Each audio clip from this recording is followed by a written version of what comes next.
Welcome to double seven media. నేను మీ ఆదినారాయణ. దారిద్ర్య రేఖకు దిగువన ఉండే పేద నిరుపేద కుటుంబాల ప్రజలు ఎక్కువగా విద్యా వైద్యం కోసం ఇబ్బంది పడుతుంటారు.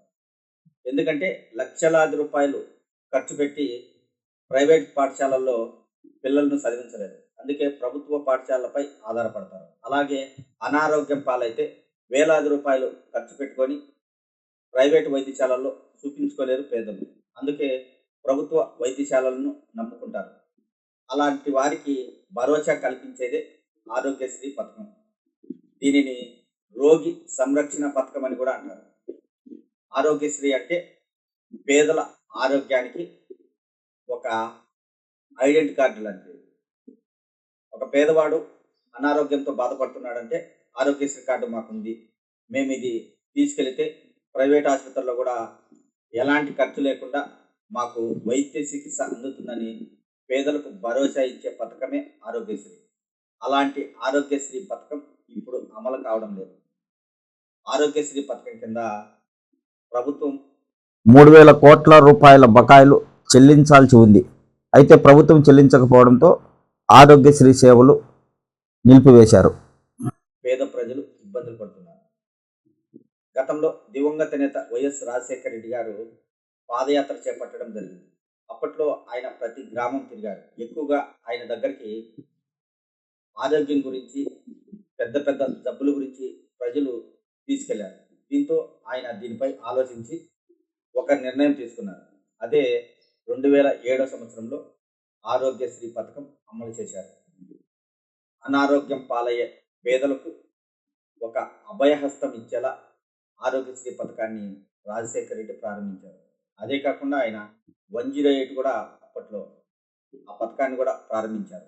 108 సేవలు కూడా పేదలకు చాలా అద్భుతంగా ఉంటాయి. గ్రామీణ ప్రాంతాలలో రాత్రి వేళల్లో ఎవరైనా అనారోగ్యంతో ఇబ్బంది పడితే ఆ సమయంలో ఆటోలు దొరకవు, బస్సులు ఉండవు, ఇతర వాహనాలు ఏమీ ఉండవు. అలాంటి వారికి 108 సేవలు చాలా చాలా అద్భుతంగా ఉంటాయి.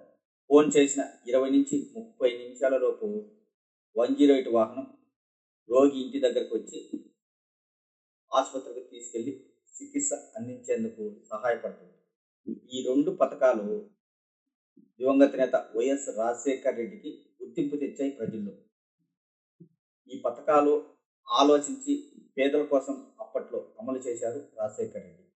ఈ రెండు పథకాల వలన రాష్ట్ర ప్రజల్లోనే కాకుండా దేశమంతా రాజశేఖర రెడ్డి గురించి అప్పుడు చర్చించుకున్నారు. 108 ఆరోగ్యశ్రీ, 104 ఈ పథకాల వలన ఆయనకు ప్రజల్లో ఒక గుర్తింపు వచ్చింది.